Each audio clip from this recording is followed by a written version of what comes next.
وہ شخص جس کے خوف سے عرب کے لوگ راتوں کو جاگتے تھے، ایک ایسا ظالم جس کی بے رحمی نے معصوم بچوں تک کو تڑپا دیا۔ صحرا کی گرم ریت پر جب اس کے قدم پڑتے تو دلوں میں دہشت پھیل جاتی تھی۔ لوگ کہتے تھے اس کے چہرے پر انسانیت نہیں، صرف غرور اور ظلم دکھائی دیتا تھا۔ اور پھر اس نے ایسا کام کیا کہ قیامت تک لوگ اسے نفرت سے یاد کرتے رہیں گے۔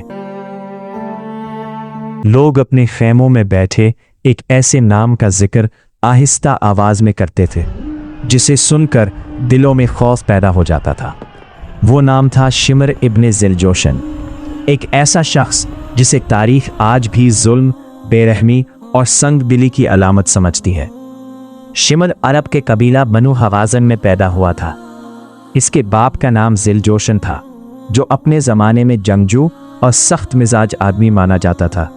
کہا جاتا ہے کہ اس کا خاندان طاقت اور لڑائی کو عزت سمجھتا تھا۔ اسی ماحول نے شمر کی طبیعت کو بھی سخت بنا دیا۔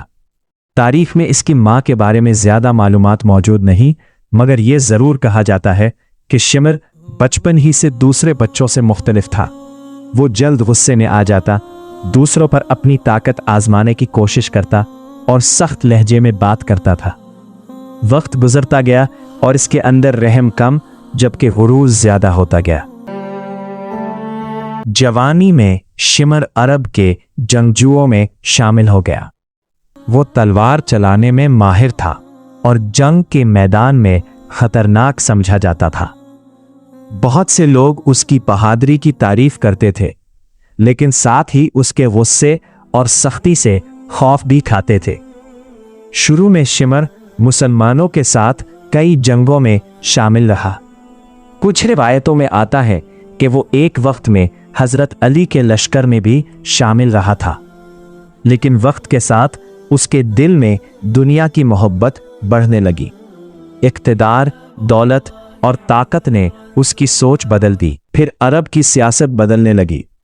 حضرت امیر معاویہ کے بعد یزید حکمران بنا۔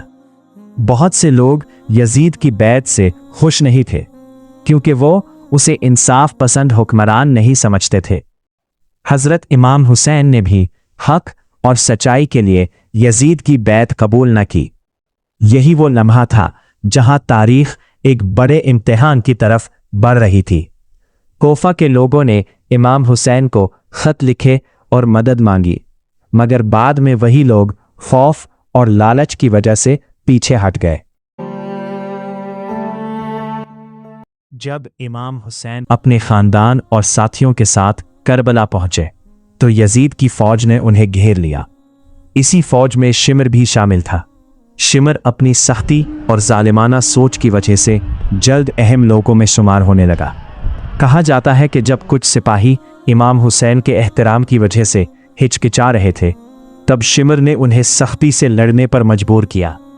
اس کی آواز میں ایسا خوف تھا کہ بہت سے لوگ خاموش ہو جاتے تھے۔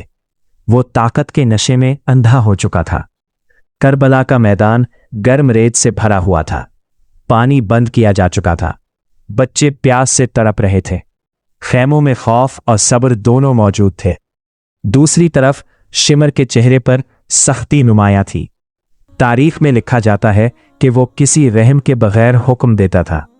اسی بے رحمی نے اسے ہمیشہ کے لیے بدنام کر دیا۔ 10 محرم کا دن آیا۔ یہ وہ دن تھا جسے آج بھی مسلمان غم اور دکھ کے ساتھ یاد کرتے ہیں۔ امام حسین کے ساتھی ایک ایک کر کے شہید ہوتے گئے، مگر وہ حق پر قائم رہے۔ آخرکار وہ لمحہ بھی آیا جب امام حسین تنہا رہ گئے۔ کئی سپاہی آگے بڑھنے سے ڈرتے تھے، کیونکہ وہ جانتے تھے کہ وہ رسول اللہ صلی اللہ علیہ وسلم کے نواسے کے سامنے کھڑے ہیں، مگر شمر آگے بڑھا۔ اسی واقعے نے شمر کا نام تاریخ کے سیاہ ترین کرداروں میں شامل کر دیا۔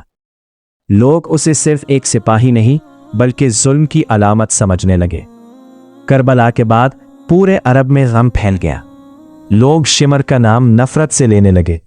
ماں اپنے بچوں کو ظلم سے روکنے کے لیے شمر کی مثال دیتی تھی۔ مجلسوں میں اس کا ذکر برائی کے ساتھ ہونے لگا۔ شمر سمجھتا تھا کہ طاقت ہمیشہ اس کے ساتھ رہے گی، مگر تاریخ کا فیصلہ کچھ اور تھا۔ کچھ عرصے بعد مختار ثقفی نے امام حسین کے قاتلوں کے خلاف قیام کیا۔ ایک ایک کر کے کربلا میں شامل لوگوں کو تلاش کیا جانے لگا۔ کہا جاتا ہے کہ شمر خوف میں زندگی گزارنے لگا تھا۔ وہ جانتا تھا کہ لوگ اس سے نفرت کرتے ہیں۔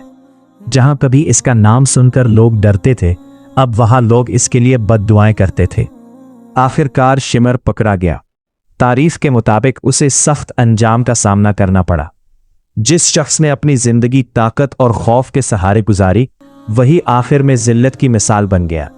آج صدیوں بعد بھی جب کربلا کا ذکر ہوتا ہے تو امام حسین کی قربانی کو عزت اور محبت سے یاد کیا جاتا ہے، جبکہ شمر کا نام نفرت اور ظلم کی علامت سمجھا جاتا ہے۔ تاریخ انسان کو یہی سبق دیتی ہے کہ طاقت ہمیشہ نہیں رہتی۔ ظلم کچھ وقت کے لیے کامیاب دکھائی دے سکتا ہے، مگر آخرکار سچائی اور حق ہی زندہ رہتے ہیں۔